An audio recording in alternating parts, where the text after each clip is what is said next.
Estamos em mais um Contabilidade e Empreendedorismo. E nesta época não poderia ser diferente, precisamos falar aí para os nossos clientes, para os contribuintes aí do Imposto de Renda Pessoa Física, que está aí preparando-se para fazer as declarações. Vamos falar de Imposto de Renda. Estamos aqui com o Edson Cândido, contador, presidente do Sescom Goiás, que vai falar um pouco para nós sobre esse tema tão importante. Seja bem-vindo, Edson. Uma honra estar aqui e uma honra poder compartilhar com vocês, telespectadores, esse tema que é o tema do momento. Principalmente os contadores. Estamos aí trabalhando em regime de hora extra, né, Edson? Exato. Falando deste tema, Edson, que é da nossa vivência, sobre a declaração do imposto de renda, em conjunto ou separado, quais são as considerações a ser feita, os cuidados aí para essa opção, se faz junto ou separado? Bom, primeiro, quem é que pode declarar em conjunto? O marido e a esposa legitimamente casados. Arruma a gola aqui porque está muito feia.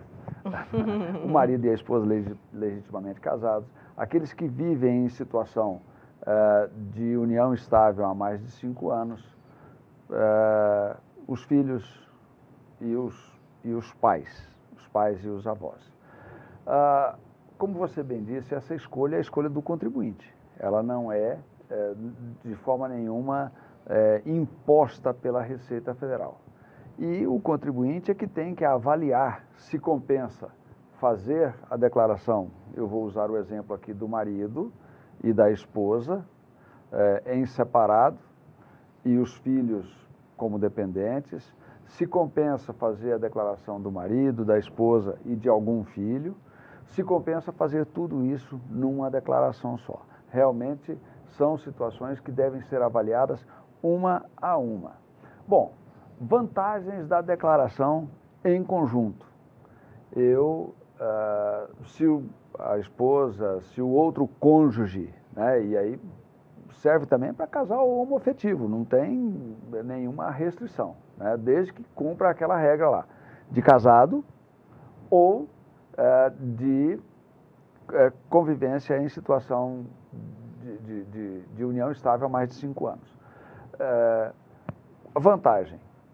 Se eu trago para minha declaração como declaração conjunta, o meu cônjuge e os filhos, todos eles vão abater como dependentes. Então, entrarão lá como dependentes, cônjuge, esposa, esposo, filhos, e por consequência, todas as despesas atinentes a esses dependentes também vêm para a minha declaração como deduções como se minha fosse, abatendo nos meus rendimentos. Pontos negativos. Se alguém desses dependentes tiver receita, essa receita tem que ser trazida para dentro da declaração também. Por isso que eu digo que essa escolha ela carece de ser feita aí um teste. Uma declaração, a outra declaração, fazer os 3 modelos. Exatamente. E neste caso, quando o dependente, seja o cônjuge ou o filho, ele possui o rendimento e acontece de não ser levado, o problema é certo, não é, Edson? Se você declara, como exemplo, se você declara um filho como seu dependente, e esse filho teve um rendimento, e acontece muito no caso de filhos que fazem estágio. Então, o rapaz está lá, a moça está lá, porque o dependente ele pode ser descontado até 24 anos se estiver cursando ensino profissionalizante ou ensino superior.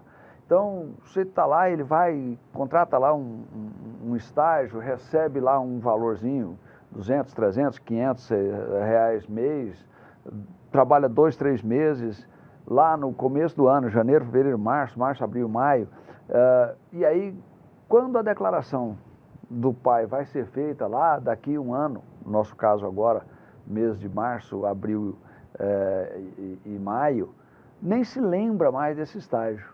E ele declara o filho como dependente e não declara esse rendimento. Vai cair na malha. Bom, o nosso amigo Jorge Francisco, da Receita Federal, ele costuma usar um exemplo a respeito da declaração dos dependentes. Ele diz o seguinte: cada dependente tem uma sacolinha. E dentro dessa sacolinha vão sendo colocados as despesas. Então, eu sou o filho, né, e tenho aqui a minha sacolinha. O pai, que é o declarante, não pagou nada. Então, não pagou nenhuma das minhas despesas. A mãe pagou a escola. Eu pego isso e ponho na sacolinha. O meu avô, a minha tia, pagou o plano de saúde. Pagou lá, ela pagou na conta dela, na empresa, mas pagou me favorecendo. Eu pego esse plano de saúde e ponho na sacolinha.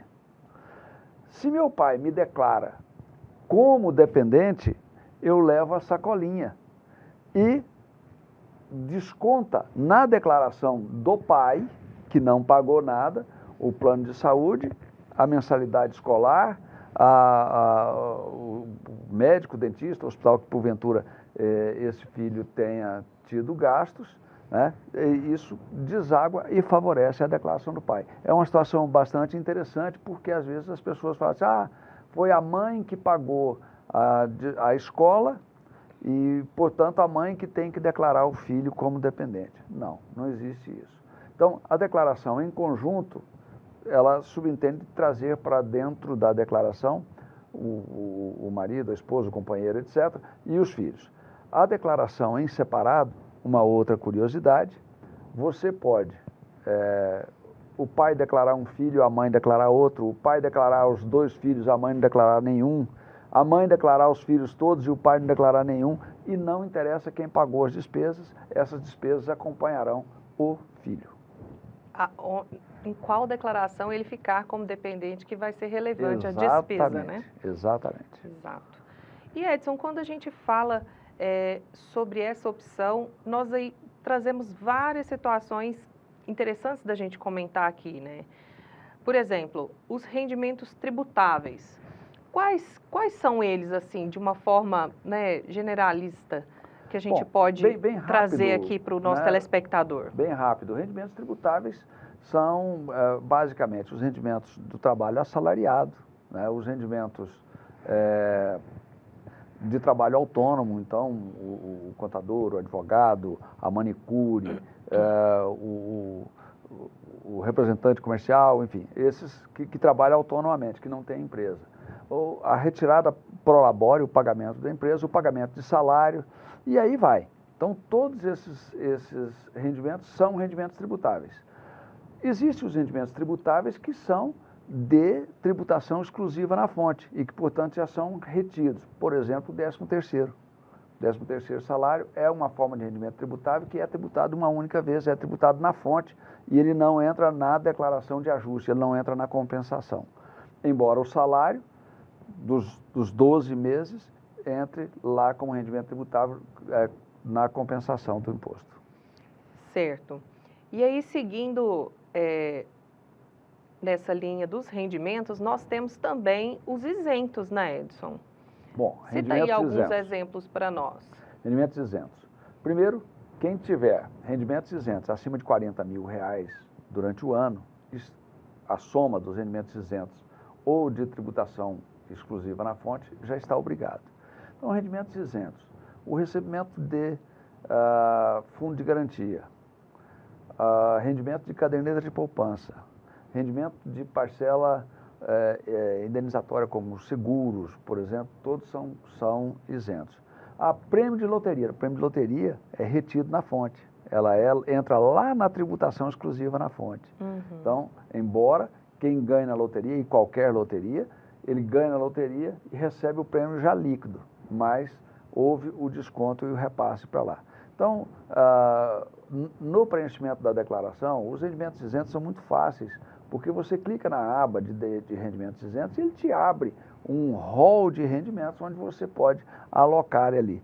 E ali tem, por exemplo, a parcela de aposentadoria dos aposentados acima de 65 anos, tem uma boa parcela que vai lá para a parcela de isentos. E aqui quero fazer uma observação. Muitas das vezes nós temos declarantes que têm duas aposentadorias. Aposentou lá pelo INSS e aposentou pelo um órgão público, etc. Essas duas aposentadorias vêm no informe de rendimento, vêm com desconto, indicando aquela parcela lá. Mas há uma limitação. Então, às vezes, no informe de rendimento, cada uma dos entes pagadores tratou como rendimento isento, mas a hora que chega na declaração, nós temos que oferecer parte daquilo à tributação. Então, isso tem que ser muito bem observado, tanto pelos declarantes, quanto pelos senhores contadores que vão executar a declaração de imposto de renda. Entendi. Quando faz as duas juntas, né? Quando ele tem duas fontes pagadoras. Tem né? duas fontes pagadoras e ele tem mais de 65 anos de idade. Então, cada fonte pagadora pode considerar aquela parcela como isenta. E ela só pode ser considerada uma vez. Então, quando você traz, tem que oferecer parte daquilo à tributação. É verdade. E ainda aí sobre os rendimentos, os não tributáveis, Edson, o que nós podemos falar? Quais são eles? Bom, os não tributáveis e os isentos, eles quase que se confundem, né? Então, eu sugiro, como o nosso tempo é muito curto, eu sugiro que vão lá na declaração, na aba da declaração de isentos e não tributáveis, e ele vai abrir o rol de rendimentos que lá se enquadram. Então, vários eu já falei, né? No caso de recebimento de fundo de garantia, de recebimento de a própria restituição do imposto de renda do ano anterior, ela entra lá como rendimento isento, rendimento de crédito de poupança e aí sucessivamente. Distribuição de lucro. Distribuição de lucro, né? Por enquanto. Por enquanto, não, vamos aproveitar, né? Exato. Edson, eu quero agradecer muito a sua participação aqui com a gente, né? Trazendo aí um pouco das informações a respeito do imposto de renda, o famoso leão, está no tempo dele, na temporada dele, né?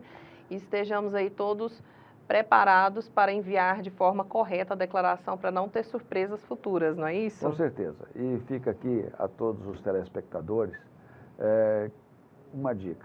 Procure um contador da sua confiança para fazer a sua declaração de imposto de renda. O fato de você fazer uma declaração correta com alguém que tenha experiência, que vai lhe garantir que você não vai cair na malha. E a malha, ela realmente é pesada e pode custar caro para o contribuinte. Um grande abraço, muito obrigado pelo convite. Obrigada, Edson. Nós vamos ficando por aqui e até o próximo bloco.